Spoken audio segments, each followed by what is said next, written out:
Hello and welcome back. In this series, I want to go through the entire Elyos campaign. I will not only explain the campaign quests and their meaning for the world of Atreia, but also tell you about all the important characters and their personal story.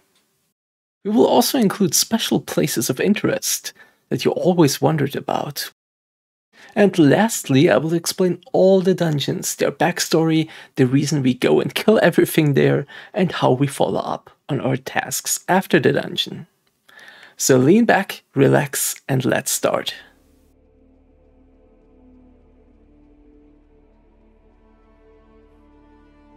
The first problem we should take care of in Heiron are some fake stigmas that appeared all over Elysea. These fake stigma stones sell for a cheaper price than the normal stigma stones, but they come with some very bad side effects. Some Daevas have gone crazy after using them, others have slipped into comas. Perento wants to put an end to this and thinks the Black Cloud merchants have something to do with it. He gives us a purchase receipt for a fake stigma and sends us to Koroshinurk, a Black Cloud merchant in Sanctum. We shall investigate and bring the fake stigma to him. But as we talk to Koroshinurk, he tells us that he doesn't sell the stigma stones anymore. A Daeva named Herphia in Heiron sells it for the Black Cloud merchants now. So back to Heiron we go. And here we have just a simple drug deal interaction with the dealer Herphia. This place is too crowded, eyes and ears everywhere. Cross your arms and knock casually if you want a taste of a replica stigma. Are they fresh? Fresh as a dewy sunrise, my friend. Put this in your boot quickly. There's been a crackdown on this stuff lately. Alright, time for you to go, but act casually, just like we were old friends. Yeah, like old friends. But as we touch the fake stigma stone, we have some kind of vision. No, Robston! Open your eyes! Are you sure you won't help me, kromede? Kromede, my love! I will release him if you bring me what you promised. No, it's a trap! I'll do anything you ask. We report to Perento and tell him about the strange vision we had. He reassures us that this is normal. Even if it is only a little touch, it can activate the bad side effects of the fake stigma stones. But those should fade after 2 or 3 days.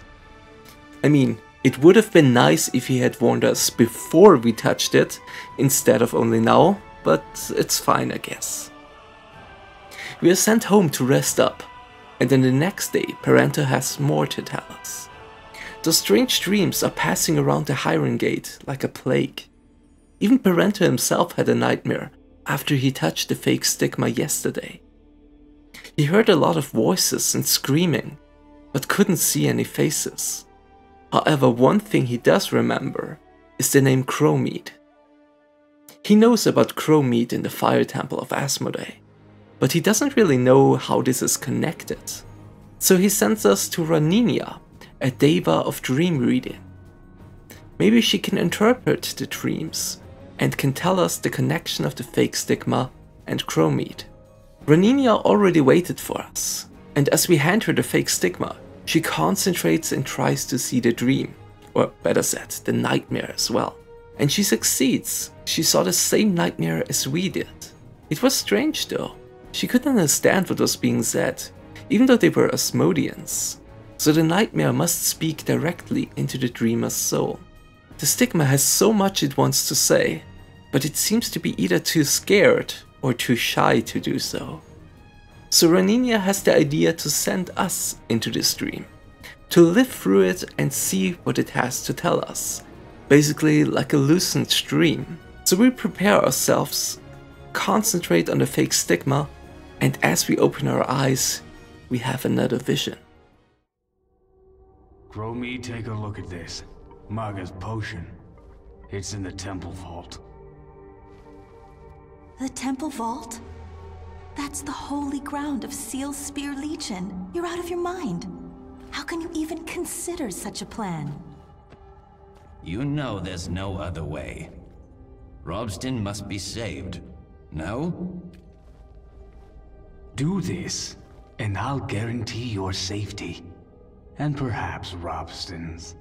I want your word you won't harm Robston, and that this is it. This is the last time. I, Kaliga, give you my word.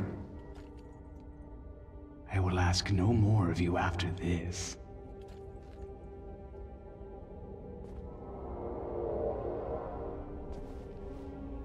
Lady Seal, please, forgive me. We're seeing everything in the eyes of Kromede. How she gets blackmailed by Kaliga to do what he wants from her. Otherwise he would kill Kromede's lover Robston. And this appears to be only one of many blackmailing actions he has forced her to. Because she insists that this is the last time. And he agrees. Kromede's final mission is to get into possession of Maga's potion, a relic in Seal's temple. So she fights her way through her enemies and arrives in front of the priest Heiron. She beats him and takes Maga's potion. Then she returns to Kaliga's mansion to tell him that she has the potion and he should fulfill his part of the agreement. He shall release her lover, Robston. Lord Kaliga, Kromede has arrived.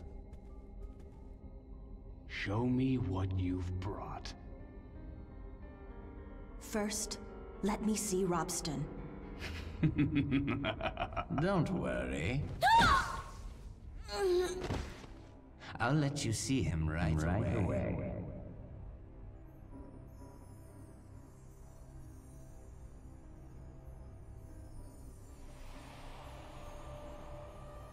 What should we do with her? We already have the potion. And the Archon of Dusk must know something is up by now. Get rid of her. But first, we'll deal with Robston. Yes, sir.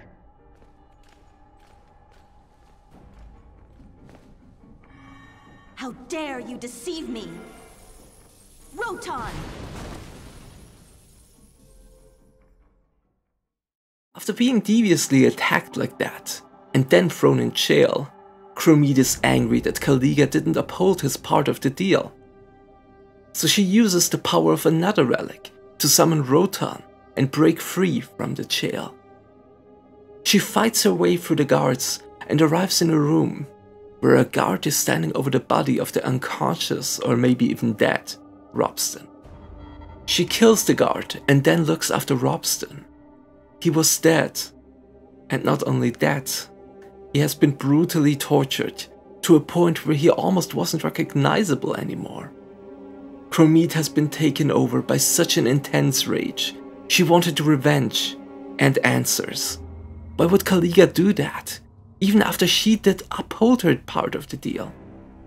So forward she goes, leaving only a trail of death behind her. Kaliga's right hand was in the main hall with many other guards and with Maga's potion.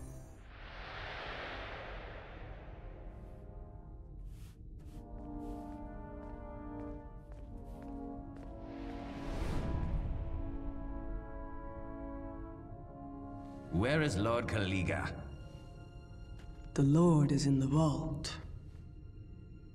Is that so? Tell him that I have Maga's potion. And what of Kromede?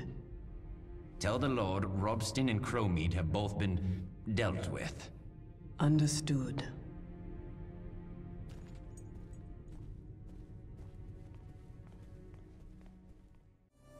But even this amount of guards and loyal workers of Kaliga couldn't stop the skilled and furious Kromede. She fought her way through them, took Maga's potion with her, and finally arrived in front of Kaliga.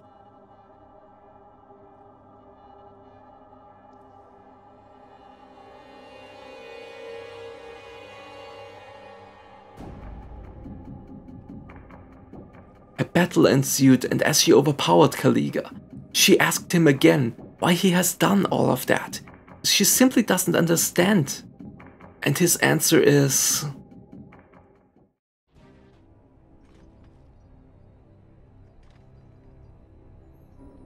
I did everything you asked. Why? Why did you do this? Let's just say, the long life of a Daeva can get quite tedious. Don't think this ends here.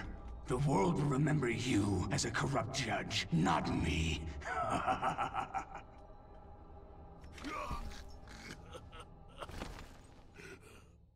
And with this, the dream ends. We return to Perento to make our report, and he thanks us for our help. The Stigma's influence and the bad dreams seem to become weaker and weaker over the next few days. But this doesn't clear up all the questions we have. What about kromede? What about the fake Stigma? In Sanctum, the guard Elyos also investigated to find out what is going on with these fake Stigma stones, and he also came to the conclusion that the Black Cloud merchants are involved. The Black Cloud merchants are a big group of sugar merchants that trade with legal and illegal stuff between Elysea, Asmodee, and also in the Abyss itself.